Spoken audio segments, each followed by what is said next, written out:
7절부터 10절까지 보겠습니다.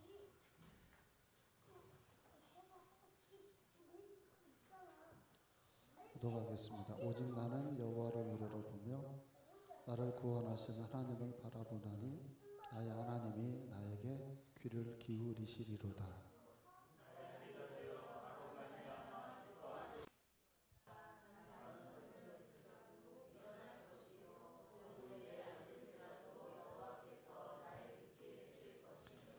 내가 여호와께 범죄하였으니 그의 진노를 당하려니 마침내 주께서 나를 위하여 논쟁하시고 심판하시고 주께서 나를 인도하사 광명에 이르게 하시리니 내가 그의 공의를 보리로다.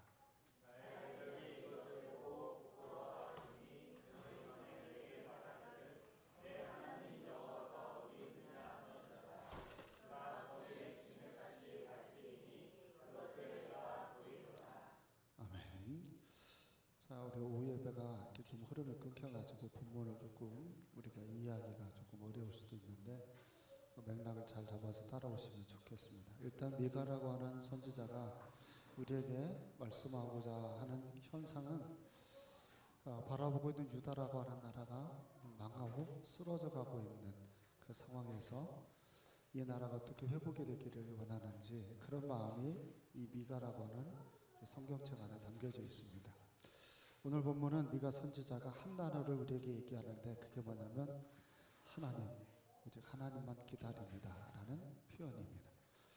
자, 그 이유가 있습니다. 유다라고 하는 나라는 우리 신약으로 넘어가 보면 그리스도인을 말합니다. 유다라는 나라는 하나님의 공동체를 말해요. 하나님의 공동체에 어떤 문제가 생기면 그 공동체의 문제는 그냥 눈으로 보이는 질병의 문제, 경제의 문제 이런 문제들로만 있지 않습니다. 겉은 그걸로 되어져 있지만 안에는 다른 문제로 인해서 촉발이 됩니다. 그래서 구약에는 사람이 하나님 앞에 변질이 되면 세 가지의 벌을 받는다고 그랬어요. 기억나시죠? 구약에서는 구약이에요. 뭐가 있죠? 세 가지가? 세 가지의 벌이 있잖아요. 기근, 전쟁, 그리고 질병. 이 세 가지. 이 세 가지의 그런 문제들이 드러나면 질병의 문제든 또는 기근의 경제적인 문제든 사람의 문제든 틀어지게 되면 그것이 주된 원인이 아니에요. 그러니까 그 문제에 집착을 해서 그걸 해결을 해야 되겠다라고 하면 본질을 잘못 보고 있는 것이 되는 거죠. 유다라고 하는 나라가 망해가고 있어요. 망하고 있는 그 이유는 그 중심에 다른 이유가 있죠. 영적인 문제가 있습니다. 자, 7절을 보겠습니다. 7절 시작.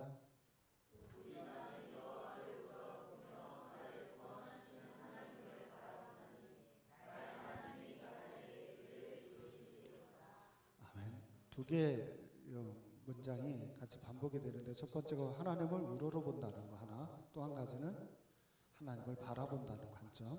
이 두 가지가 지금 같이 한 절에 반복되어지고 있어요.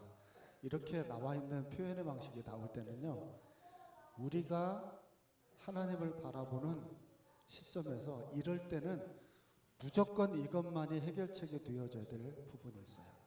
개인적인 어려운 문제를 만난 분들이 있습니다. 개인적인 어려운 문제를 만나면 개인적으로 그냥 문제를 풀 수 있는 일들도 있어요. 그런데 개인을 문제적인 문제를 만나도 이건 하나님을 바라보지 않으면 답이 없는 경우들이 있어요. 그러니까 오직 하나님만이 이 문제를 풀어주셔야만 이 문제가 풀리는 경우들이 있어요. 그건 쉬운 문제예요, 어려운 문제? 어려운 문제겠죠. 상당히 심각한 문제가 되겠죠. 자, 예루살렘에는 두 가지가 그 문제였습니다. 그 첫 번째가 불의였습니다. 불의함이 예루살렘의 문제였습니다. 특히 누가 불의했냐면 지도자들이 불의했습니다. 지도자들이 자기 배를 설집어서 그래서 자기 유익을 얻기 위한 방식으로 지도자들이 변질됐습니다. 유대의 지도자들은 오늘날로 얘기하면 목사님들입니다. 목사님들 중에도 노회장, 총회장 이렇게 되는 지도자들을 말합니다. 이들이 불의하게 됐습니다. 작년에 통합 측 목사님이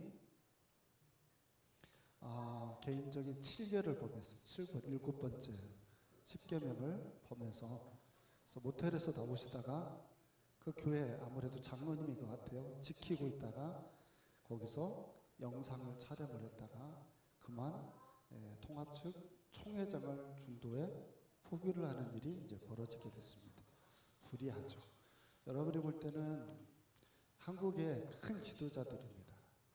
지구촌교회가 굉장히 유명한 이동원이라는 아주 유명한 목사님인데 이분이 상황 정치를 지금 해서 교회 새로 오신 담임 목사님들이 적응을 못하고 그만둬서 이 침례교도 가장 큰 교회거든요. 여기도 무너진다는 말이 지금 이제 나올 정도입니다. 그리고 여러분이 아는 우리 합동층에는 가장 꼴통교회를 사랑의 교회로 꼽습니다. 현재 오정효 목사님이죠. 근데 이분의 선배가 되는 일대 목회자인 오카노 목사님의 그 신앙을 변질시켜버려서 굉장히 안타까운 현상들이 생깁니다. 다 모든 걸 다 종합을 해보면 오직 이렇게 변질이 되는 건 내 배를 살찌기 위해서 이들이 어떻게 변하든 말든 상관없을 때 생기는 게 불입니다. 두 번째가 이제 무엇이냐면 예루살렘의 문제는 이제 앞으로 생길 문제입니다. 바벨론 포로로 끌려가는 일입니다. 이건 미가 선지자는 하나님께서 이미 보여주고 계신 일이지만 유다는 아직 경험하지 않고 있는 일이에요. 그러니까 앞으로 일어날 일을 미가는 다 보이는 거예요, 지금. 그러니까 이런 앞으로 일어날 일을 풀어야 되는데 미가가 아무리 그걸 봐도 풀 수 있는 방법은 하나밖에 없는 거예요. 그게 7절이 뭐예요? 네, 여호와를 바라보는 거예요. 그럼 질문 하나 드려볼게요. 한국 교회는 어떻게 하면 해결이 될 수 있을까요? 한국 교회는 하나님을 바라보지 않으면 안 돼요. 한국 교회는 영적 암흑기입니다. 지금 굉장히 힘든 시기를 지금 갖고 있습니다. 굉장히 어려워서 이제는 여러분 신학교를 많이 말씀을 드리는데 신학교를 지원하는 목회자들이 별로 없어요. 그래서 현재 그냥 혹시 신학교 가고 싶은 마음이 박창규 집사님이나 이왕규 집사님 있으면 넣으세요. 그럼 무조건 합격하고 무조건 합격해요. 떨어지는 사람이 없어요. 그만큼 지원율이 없습니다. 목사님 때가 3대1이었거든요. 1000명을 뽑는데 3000명이 모였어요. 그래서 막 바글바글 했었거든요. 그 면접을 보고 하는데. 근데 뭐 지금은 정말 그러지를 못하는 신학교를 가지 않는 굉장히 암흑기에 지금 있습니다. 그만큼 교회가 건강하지 못하다는 얘기입니다. 그러니까 여러분 이걸 다시 이제 우리식으로 끌고 와보면 자기에게 경제적인 문제가 생겼습니다. 또는 뭐 박미선처럼 또 질병의 문제가 생겼습니다. 그럼 이건 질병의 문제나 경제적인 문제가 그게 모두 답이 안 됩니다. 그 안에는 무슨 문제가 있을까요? 반드시 영적인 문제가 같이 거기에 플러스가 되어 있습니다. 그리스도인은 자기에게 생기는 뭐 직장의 문제, 뭐 개인의 문제 모두 마찬가지. 그 안에는 근본적으로는 다들 영적인 문제가 다 관련이 있습니다. 자, 제가 한 장 이제 띄워드릴 테니까 한번 말씀 한번 보세요. 그 현상을 이사야가 이렇게 얘기했습니다. 이사야 1장 6절입니다. 자, 시작.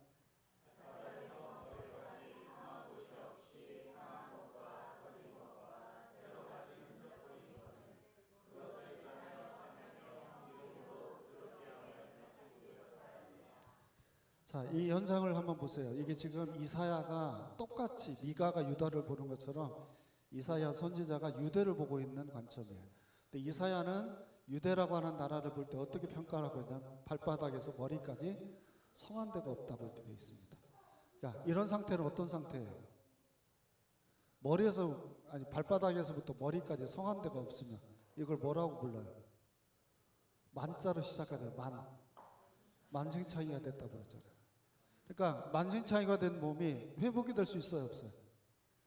만신창이가 된 몸이 회복이 되기가 어렵죠. 굉장히 어렵죠. 그러니까 만신창이가 되어진 몸이 회복이 될 수 없는 상황처럼 이렇게 지금 당시에 유대라고 하는 나라가 망가져 버렸다는 거예요. 제가 오전에 말씀을 이렇게 드렸지만 오전에 제 얘기 설교 말씀을 듣고 부딪힌 분들이 아마 있을 거예요. 그런 분들은 자기야 경건한 사람이 되기를 소망을 할 겁니다.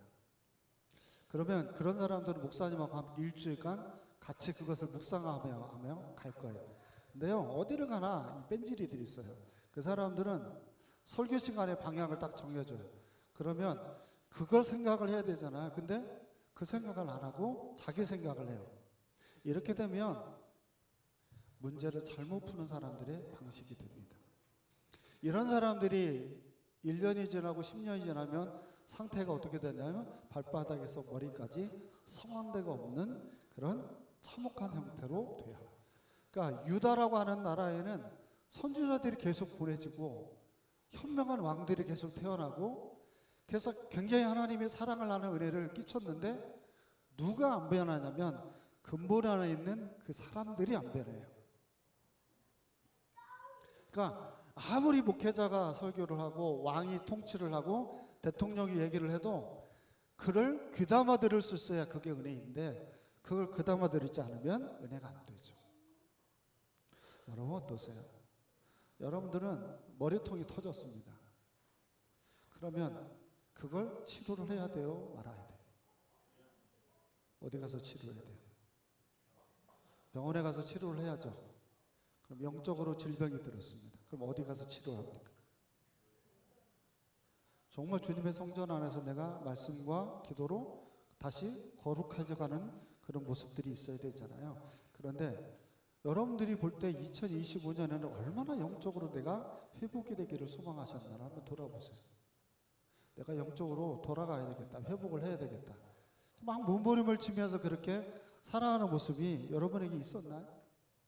없었다면 자연스럽게 여러분에게는 발바닥이 머리통까지 성한대가 없는 망신창이 내 몸이 되어지는 전혀 열정이 느껴지지 않는. 그러니까 교회를 가만히 보세요. 가만히 보면 열정이 못 느껴지는 분들이 있어요. 설교 시간에도 막 힘들고 지치고 말씀을 듣고자 하는 그런 열망함이 안 생기는 이 병이 들어버리는 상태죠. 그러면 굉장히 심각하게 흘러가요. 암에 걸린 얘기가 우리 이제 교회 화제일 수도 있어요. 여러분 암이 왜 걸려요? 질병 하나가 여러분 우리 몸에 암덩어리들이 다 있잖아요. 암세포가. 그 암세포가 다 있어요. 매일 생겼다가 죽고 그러는 거잖아요. 근데 언제 그 암세포가 확 타올라요? 면역력이 떨어질 때 그렇잖아요.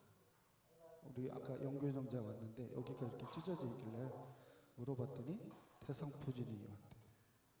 이 친구가 몸도 아픈데 또 거기 면역력이 떨어지니까 이게 대상포진까지 이 친구가 이제 온 거죠. 등치는 굉장히 큰데 이렇게 몸이 약해지면 그런 부분들이 등장을 하는데 면역력이 떨어지는 원인이 뭔가요?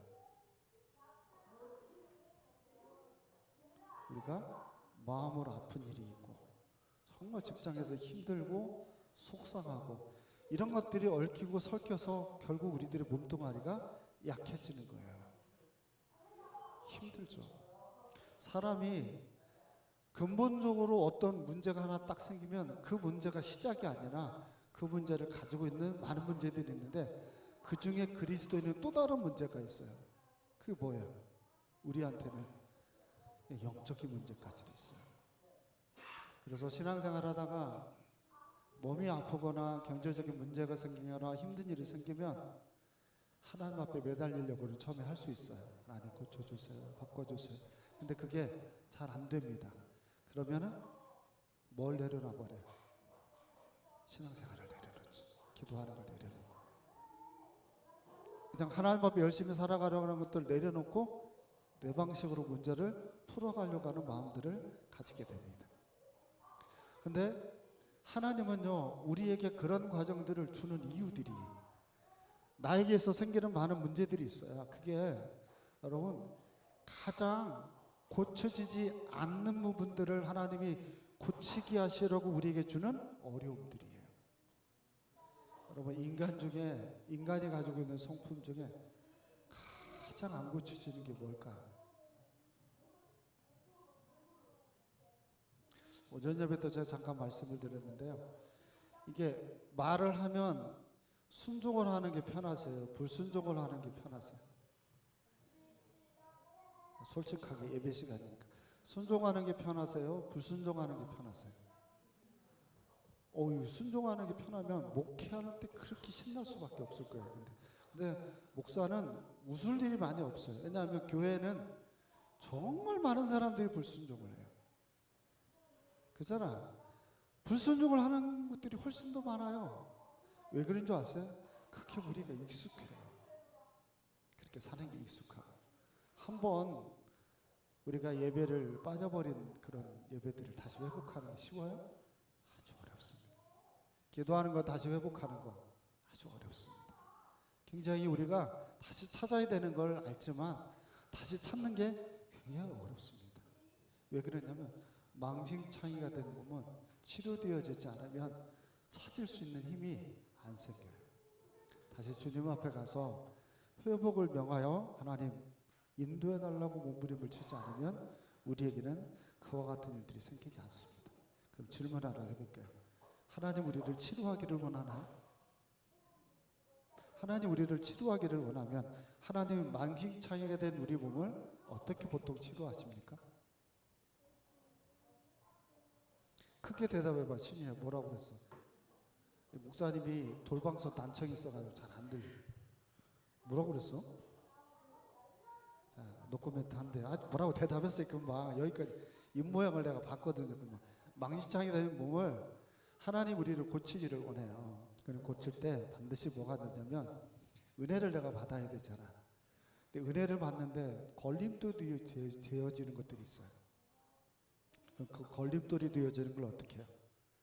그것부터 치워버려야 돼요. 그래서 우리는 다급해서 내 문제가 빨리 해결이 되기를 원해요. 근데 하나님은 나의 문제를 빨리 해결하는 게 아니라 내가 은혜를 받아서 살아갈 수 있는 걸림돌이 되어지는 문제들을 먼저 처리하기를 원해요. 명예에 대한 욕심이 너무 많은 사람들은 그 명예를 하나님이 치워버려야 돼요. 물질에 대한 욕심이 너무 많은 사람은 그 물질에 대한 것들을 내려놓는 훈련을 받아야 돼요. 그래서 여러분, 사람이 너무나 자기가 좋아하는 것은 절대로 하나님 나 이거 못 놔요 라고 부득이 않고 어떻게든지 이걸 안 놓으려고 애를 써요. 그래서 가만히 보세요. 놀기 좋아하는 사람은 내가 열심히 하려고 할 때마다 놀만한 건수가 생겨요. 그러면 놀아요, 안 놀아요? 자, 놀기 좋아하는 사람 대답해봐요. 자, 내가 정말 열심히 하려고 하는데 마침 건수가 생겨요. 파티를 하자, 뭐 회식을 하자, 이런 건수가 딱 생겨요. 그러면 그거 하고 싶어요? 아니면 하나님이 원하는 대로 하고 싶어요? 놀기 좋아하는 사람 대답해보라니까요. 제가 보는 관점에서는 이기기가 어려워요. 이기기가 어려워요. 그래서 수협에 어디 갔어요? 집사님 물어보면 놀러 갔다고 얘기를 안 하고 휘둘러 가지고 급한 일이 있대요. 사실은 급한 일이 아니에요. 내가 좋아하는 일, 중요한 일을 하는 게 아니라 내가 좋아하는 일을 해버린 거죠. 이런 것들을 하나님이 포기하려 하게 하면 이 사람에게는 사람의 대인관계가 어려워지게 되면 그런 일들이 없어져요. 사람이 불편해지니까 그 사람들하고 만날 수 있는 건수들이 없겠죠. 그러니까 만날 사람이 없으니까 어디로 와요? 교회밖에 올 데가 없는 거예요. 이렇게 만들어 버리는 거예요. 그러니까 너무 외롭죠. 사람이 좋아서 살다가 이제 내 곁에 사람들이 없어지니까 굉장히 마음이 외롭겠죠. 그래서 하나님을 찾는데 그때는 자존심이 다 내려놔져 있으니까 무슨 말을 해도 아멘이 되는 거죠. 경제적인 문제도 마찬가지예요. 경제적인 문제를 웬만하면 그게 고집이 잘 안 꺾입니다. 그래서 끊임없이 하나님 앞에 물질에 대한 욕심들이 훨씬 더 많아요. 그래서 쉽게 11조 생활하기가 어렵습니다. 그 생활을 할 수 있으려면 그 물질을 완전히 내려놔 버리는 훈련을 해야만 그게 가능해집니다. 그래서 여러분 한국교회 11조 생활을 못하는 사람들이 얼마나 많습니까? 그만큼 물질의 대신이 굉장히 강하죠. 이런 걸림돌이 없어져야 되는데 오늘도 대표기도 하신 분이 한국 경제가 막 회복이 되기를 원하지만 저는 한국이 망해야 된다고 생각합니다. 무너져야 됩니다. 그래서 피주 한 그릇도 못 먹고 살 때는 훨씬 더 하나님을 사랑하며 살았습니다. 우리가 너무 잘 사니까 오직 사람들에게 더 많은 향락을 즐기게 할 건수들로만 아주 모든 매스컴이 가득 차 있습니다. 그래서 그걸 누리고 싶고 그걸 하고 싶어서 안달이 난 거죠. 여러분이 우리 김상우 선교사님 와서 필리핀 얘기하는 거 들으셨죠? 거기 한 달 월급이 25만 원. 25만 원에 11조는 2만 5천 원밖에 안 됩니다. 여기 있는 분들 11조 2만 5천 원 하라고 하면 할 사람들 많을 겁니다. 근데 25만 원을 하라고 하면 어렵잖아. 근데 그 필리핀은 그 정도밖에 안 되는 액수이기 때문에 그걸 드려야 되는데 거기도 2만 5천 원을 못 드린다 하잖아. 실수하는 사람들이 그만큼 없다잖아. 굉장히 힘들면서 그 사람들은 우리처럼 단기 선교로 와서 지원하고 뭐 하면 그런 것들을 좋아하는 거기 길들여져 있다는 거예요. 그걸 바꾸는 게 굉장히 어렵대요. 그러니까 사람이라는 존재들이 이 걸림돌이 자기들에게 문제가 된다는 생각을 하지 않고 걸림돌이 있음에도 불구하고 은혜는 받고 싶은 건데 주님은 걸림돌이 있는 한 은혜를 주기가 어렵다고 얘기하는 거예요. 자, 8절을 보세요. 8절 시작.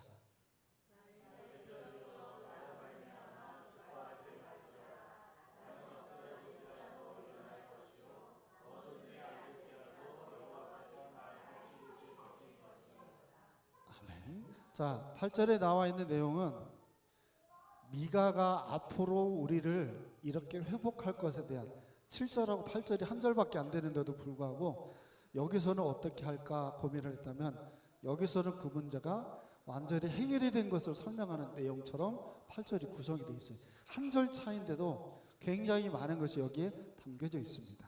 자, 나의 대적이여부터 보겠습니다. 나의 대적은 누구를 말할까요? 쓰러져 있는 그 그리스도인들을 보고 비판하는 대적입니다. 끌고 간 바벨론도 여기에 속하게 되겠습니다. 참 믿는 사람이 굉장히 자존심이 상할 때가 언제냐면 나하고 상대가 안 되는 세상 사람이 나를 보고 이렇게 말합니다. 추 목사 그렇게 개척하고 그렇게 젊은 날에 하나님을 위해서 살았는데 네가 믿는 하나님은 너 그렇게 힘들고 어려운 개척교회 할 때 왜 너를 안 도와주냐. 이렇게 저희 대적자들이 말을 합니다. 한동안 오랫동안 저는 그 말을 들었습니다. 그 20대에 개척을 해서 그렇게 헌신을 하고 살아가는데 네가 옳다면 니네 교회는 벌써 좋아져야 되지 않냐 라고 하는 비판을 오랫동안 다 받았습니다. 굉장히 자존심이 상하죠. 그러면 저는 이제 이 나이를 먹고는 그분들에게 얘기를 할 수 있어요. 너 오래 살아라. 너 오래 살아라. 제가 왜 그 사람 보고 오래 살라고 얘기할까요? 나를 하나님이 어떻게 할지 너 죽기 전에 꼭 봐라. 그 말에서 제가 그런 말을 하는 거예요. 여기서 나의 대적이여라고 하는 말을 미가가 할 때는 똑같은 거예요. 바벨론 포로로 유다가 무너져요. 여러분이 알죠? 여러분 다 알죠? 몇 년 만에 돌아오죠? 70년 만에 돌아와요. 그러니까 나의 대적들은 적어도 몇십 년은 살아야 돼요. 앞으로 70년은 살아야 돼요. 70년을 살고 봐야 이 무너진 나라가 다시 돌아오는 걸 볼 거 아니에요. 그렇죠? 그러니까 너 오래 살아. 함께하는 교회를 다니는 성도들이 안 무너지는 걸 분명히 봐야 되는 거죠. 근데 자 보세요.